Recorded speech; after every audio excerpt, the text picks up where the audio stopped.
Fox 10 News is partnering with Infirmary Health for a vaccination clinic this Friday. It will use the Pfizer vaccine, which was developed with a relatively new technology. But how exactly does it work?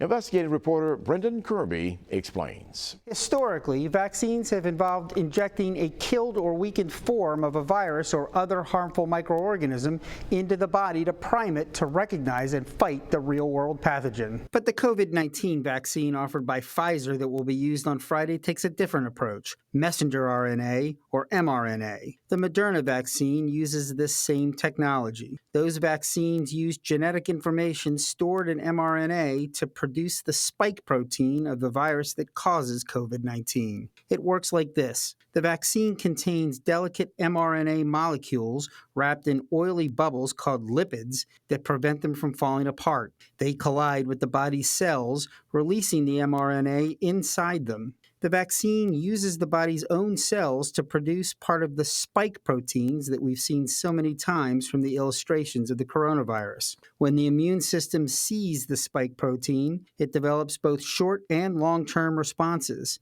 The B cells recognize the virus and work together to activate the production of antibodies. Dr. Scott Shavers, head of the COVID-19 response for the Mobile County Health Department, says the antibodies grab onto the spikes. The real virus uses that spike to attach to your cells, and it's kind of a lock and key mechanism that it's the key. It'll find a lock and in theory, turn it, and that's how it kind of goes through the door.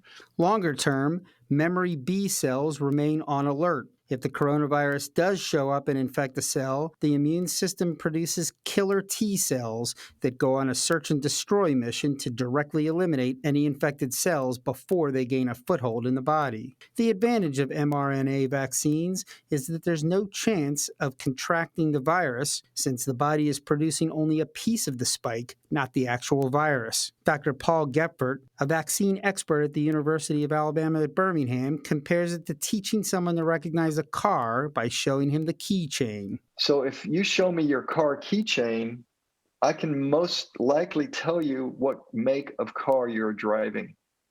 But importantly, with just the car keychain, you can't do anything with a car. You can't drive it 70 miles an hour on the highway, and you can't suffer the consequences of wrecking the car.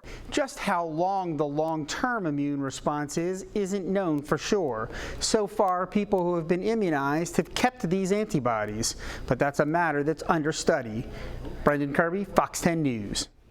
The Fox 10 Get Vaccinated event is happening this Friday at Infirmaries Pro Health, that's off of Spring Hill, from 7 a.m. until 2 p.m.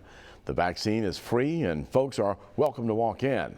Now, you're asked to bring your ID and proof of insurance to register, but it's okay if you don't have it. Now, 3 weeks later, the second dose will be offered.